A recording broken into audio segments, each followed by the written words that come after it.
வணக்கம் மக்களே. ஸ்ரீவைகுண்டத்தில் வசதியான குடும்பம், உடன் பிறந்த 10 பேர், பலரும் அறியாத ஒரு நல்ல கண்ணுவோட சொந்த வாழ்க்கையை பற்றி தான் இந்த வீடியோவில் நம்ம விரிவான ஒரு தொகுப்பாக பார்க்கலாம் வாங்க. வாழ்நாளில் போராடி நல்ல கண்ணு இன்னைக்கு உயிரிழந்திருக்காங்க என்பது குறிப்பிடத்தக்கது. 101 வயதான அவங்க மக்களுக்காக கடைசி வரையும் போராடியிருக்காங்க. அரசியலில் நேர்மைக்கும் எளிமைக்கும் ஒரு அடையாளமாக இருந்தவங்க தான் நல்லொன்று அவர்கள். நல்லொன்னோட உயிரும் கடைசியாக அரசு மருத்துவமனையிலே பிரிஞ்சிருக்கு என்பது குறிப்பிடத்தக்கது. ஸ்ரீவைகுண்டத்தில் வசதியான ஒரு குடும்பத்தில் பிறந்தாலும் எளிமைக்கு ரொம்ப பெயர் போனவராக இருந்திருக்காங்க.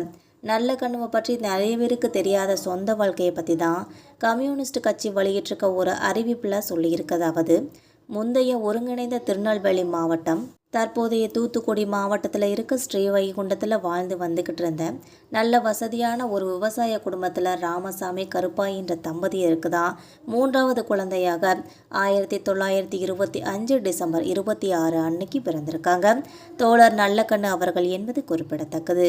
இவங்க கூட பிறந்த சகோதர சகோதரிகள் மொத்தம் 10 பேர். அதில் முதல் அண்ணன் முத்துராமலிங்கம், 2வது சேது அம்மாள் அக்கா, 3வதாக நல்லக்கண்ணு அவர்கள், 4வது வைகுண்டத்தம்மாள், 5வது சேது வைகுண்டராமன், 6வது முத்தம்மாள், 7வது இருளப்பன், 8வது லட்சுமி, 9வது கமலம், 10வது ஜானகி என ஒரு பெரிய குடும்ப வட்டாரத்தில் தான் பிறந்திருக்காங்க. நல்ல கண்ணுவோட பெற்றோர்கள் குழந்தைகள் எல்லாரையுமே படிக்க வச்சிடணும்னு சொல்லி ரொம்பவே உறுதியாக இருந்திருக்காங்க. அதனால் எல்லாரையுமே உயர்கல்வியில் படிக்க வச்சுருக்காங்க. 1942-44 கட்டத்தில் தேசிய விடுதலை போராட்ட வீரராக அண்ணாச்சி சண்முகம் அவர்கள்கிட்ட காரல் மார்க்ஸ், எங்ஸ், லெனின் நூல்களை வாங்கி படித்து ஒரு தத்துவ கண்ணோட்டம் வாங்கியிருக்காங்க. இவரோட சக தோழராக இருந்து வந்த NT வானமாமலைங்கிறவர் பின்னாட்களில் சென்னை உயர்நீதிமன்றத்தில் ஒரு நாடறிஞ்ச முன்னணி வழக்கராக திகழ்ந்தாங்கன்னு சொல்கிறது குறிப்பிடத்தக்கதுன்னே சொல்லலாம். நான்கேரி போர் உயர்நிலைப்பள்ளி ஆசிரியர், இதில் மூத்த மருமகன் வழக்கறிஞர். அழகுமுத்து பாண்டியனோட கட்சி மற்றும் தொழிற்சங்க அரங்கில் முழு நேர ஊழியராக வேலை செஞ்சுருக்காங்க. தூத்துக்குடி மாவட்ட கட்சி செயலாளராகவும் வேலை செஞ்சுருக்காங்க. 2வது மருமகன் டாக்டர் N பழனி அவர்கள் மருத்துவராக வேலை செஞ்சுருக்காங்க. இவரும் சில வருஷத்துக்கு முன்னாடி காலமாகிட்டாங்க என்பது குறிப்பிடத்தக்கது.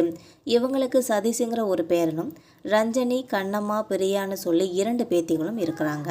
தோழர் நல்லக்கண்ணு அவர்கள் தமிழக அரசு வழங்கிய வீட்டில் தான் வசித்து வந்திருக்காங்க என்பது குறிப்பிடத்தக்கது.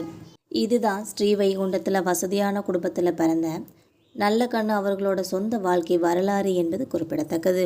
மக்களே, இந்த தகவல் உங்களுக்கு பயனுள்ளதாக இருந்தால் மறக்காமல் நம்ம சேனலை சப்ஸ்கிரைப் பண்ணி பெல் ஐக்கனை கிளிக் பண்ணி வச்சுக்கோங்க. அப்போ தான் நம்ம போகிற ரெகுலர் வீடியோக்கள் உடனுக்குடன் நோட்டிஃபிகேஷனாக உங்களை வந்து சேரும். தேங்க்யூ.